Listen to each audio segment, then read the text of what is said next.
Hi, sweeties. How are you doing? Thank you all so much for all the support on my backup channel. I appreciate you all. You all are super awesome. Welcome to Naya Sim. If this is your first time of coming across this channel, sweetheart, kindly smash the subscribe button, turn on the notification so you get notified each time I upload. And please give this video a thumb up. I appreciate you all, and I want to say a very big thank you to every one of you for always coming back to watch my videos and subscribing. You all are super awesome. So before we get into this video, I want some people to resist the spirit of saying it's been a long time it happened. I also want some people to resist the spirit of saying get over it. Yeah. So this is about Mary Turner. I have done videos of I think talked about her sometime, and this is more like another version of this Mary Turner, how she was laying Shane, and the how she was cut open. I mean, this is a very horrible story, and this is also it's gonna trigger you if you are not strong enough. So this is just to let you all know, please, you might be triggered. And we're just gonna get into this video straight away, and let me know what you all think in the comment section. And with that being said, let's get into this video, and let me roll the clip. For Watch this video and I'll be right only. back. This will not be an easy watch for anyone. This is the spot of the lynching of Mary Turner. In southern Georgia during the early spring of 1918, a white plantation owner by the name of Hampton Smith was found murdered at the age of 25. Immediately drawing an angry crowd, the plantation workers of Hampton's property, also known as Old Joyce Place, were targeted at once. Within the list of 13 suspects was a man named Hayes Turner. Born in 1892, Hazel Hayes Turner was a 19-year-old farm laborer who was married to a young woman named Mary Hattie Graham. Taking her married name of Turner, Mary was 8 months pregnant at the time of Hampton Smith's killing, and the couple knew all too well about the dangers they now faced for simply being black. Within just 3 days of Smith's untimely death, Hayes Turner was one of many who were captured by police and arrested as a suspect. Little did Turner know, but a plantation worker named Sidney Johnson was already being looked at as the main suspect, not Turner. Despite the whimsy of Georgia's judicial system following Smith's murder, Hayes Turner was nonetheless questioned and kept in the county jail for further investigation. That was until the sheriff decided Turner might be more safe from the town's angry mob if he was taken to a neighboring city and held in custody there. County Sheriff Whyte, who was accompanied by a court clerk, removed Hayes from a cell and headed towards the town of Whitman. Hayes never made it. At some point, Sheriff Whyte stopped the vehicle en route as a mob of 40 white men blocked the road. They snatched the prisoner out of the vehicle, and a handcuffed Turner was led into the woods where he was hung by the neck in a tree. His body stayed there from Saturday to the following Monday, when he was finally cut down, and his corpse was buried no more than 50 feet from the tree where he was murdered. Already distraught over the arrest of her husband while she was inching ever closer to her delivery date, Hayes Turner's wife Mary was traumatized the following day when she learned that her husband had been lynched. Without a doubt, Mary knew that the persons responsible hid their acts behind the shine of a sheriff's badge, and in her despair she publicly announced her pleas for justice to be served. She demanded that those responsible for her 19-year-old husband's brutal murder be charged with their crime, and that they proceed to seek justice in the local county courtroom. When the mob heard of Mary's demands, they sprung into action to hunt the pregnant woman down. Mary simply had no time to escape the clutch of their racist grasp around the neck of the situation. When the mob caught up with Mary, just one single day after the lynching of her own husband, the crowd showed no mercy as they put their deranged plan into action. First, the crowd of white mobsters took her to Folsom Bridge. A tree hung just over the water on the banks, and that was where they decided to throw their rope. They tied the pregnant widow's feet together tightly and began to hoist her off the ground feet first. As Mary Turner dangled from the tree upside down, she began to scream in pain and cried for mercy over the life of her unborn child. The mob would have none of it. They then began throwing buckets of liquid on Mary, which were filled with motor oil and petroleum from their vehicles. With a gas-soaked face and her clothing that was dripping with the flammable combination, a match was lit. As Mary's hair caught fire, she screamed in agony. Her cries fell on deaf ears as a member of the mob approached her writhing in pain. He pulled out a knife, yanked her layered house dress off to expose her abdomen, and with a brutality that is incomprehensible, the man sliced Mary's stomach open with jagged sawing motions, and he removed her infant baby by letting it drop to the ground, where it made 2 small cries. As Mary bled to death hanging upside down from the tree, her first interaction with her baby was watching that same man stomp repeatedly on her infant's head with the heel of his boot, killing it instantly. Within minutes, Mary Turner and her baby were both dead.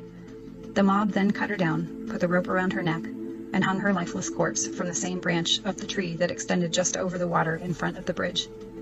The crowd riddled what was left of the woman with bullets for hours, inflicting hundreds of bullet holes into her body. There, she remained for some time. The only thing marking her grave when she was finally cut down was an empty whiskey bottle with a congratulatory cigar stuffed into the neck. I've been debating for a few days if I was going to post this video because this story triggers the fuck out of me.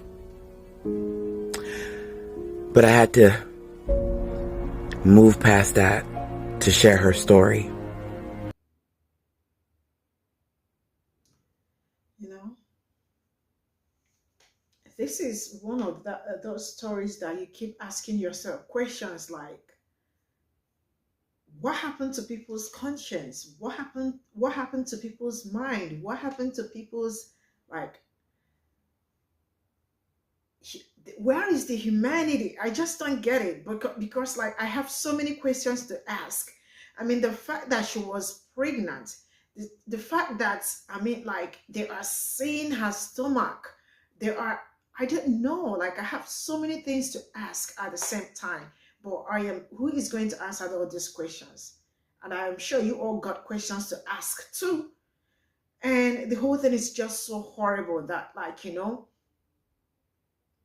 what happened? Really? It's just hard. This is just hard for me to, like, you know, wrap around my head. But, you know, let's still get into the other videos and see what this video is, what they are talking about. Like, you know, let's get into it. Trigger warning, and I do mean trigger warning. This is one of the most messed up, inhumane, and gruesome stories I've ever heard about a black woman. Today I will be telling you the story of Mary Turner, who never got her justice, and we are going to say her name, especially after you watch this video.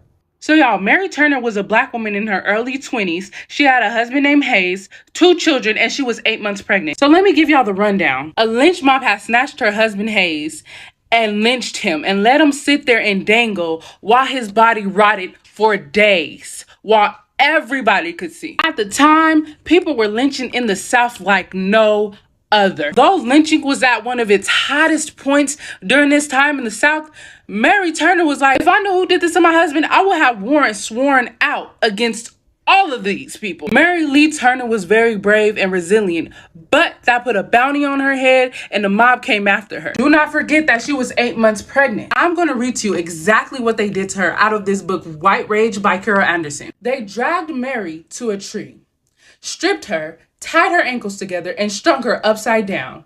The men ran to their cars, brought back gasoline, and began to roast her alive. But wait, there's more. Then they saw her naked, 8-month pregnant stomach convulsing. That only sent the mob, made up of several of the Hampton Smiths brothers, as well as a clerk in the post office, an auditor for Standard Oil, a furniture salesman, and several farmers, into a deeper frenzy. As one man took out his knife and sliced away at her charred flesh until the baby, now ripped out of her womb, fell to the ground and gave 2 cries. Someone in the lynch party then stepped forward and smashed the child's head into the red Georgia dirt with the heel of his boot. And mind you, the story of Mary Turner happened hundreds and thousands of times over and over again in the South. I don't care if it's 104 years later. She needs her justice, and she needs it now. Not only did they lynch children, but they also lynched pregnant women. This is the story of Mary Turner.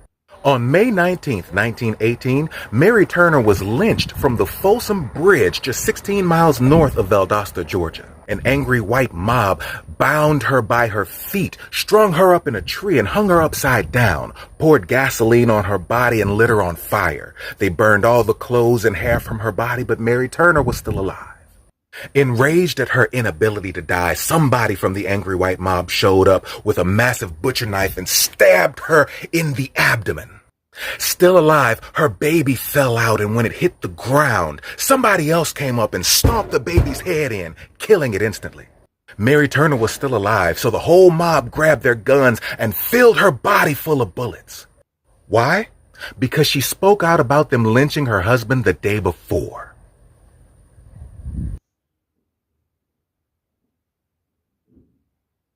You can disagree if you want, but hear me out before you dismiss me. But America hasn't truly been pro-life in its 244-year history. Let's rewind back to 1918 and think on a sister named Mary Turner. A white mob hung her upside down by her feet, drenched her in gasoline, and struck a match so they could burn her simply for protesting her husband's senseless murder. See, Mary was 8 months pregnant and the mob completely stripped her of her humanity. Upon closer inspection and determined to perform an unwarranted C-section, the mob took a knife to Mary's belly and treated her like a lab animal being prepped for dissection, sliced her open like a deer in open season, severing her and her baby's connection. And upon hearing the cries for its mother, the mob proceeded to commit an act that you wouldn't even believe. They stomped the life out of this newborn until it became silent like an unpronounced letter and could no longer breathe. And truthfully, the killers were probably motivated by Birth of a Nation, the same movie that rebooted the Klan to call for the South's salvation, because they know if you kill the black mother, father, and child, that's how you prevent the birth of a nation. And man, oh dear, this is that kind of story, like, you know,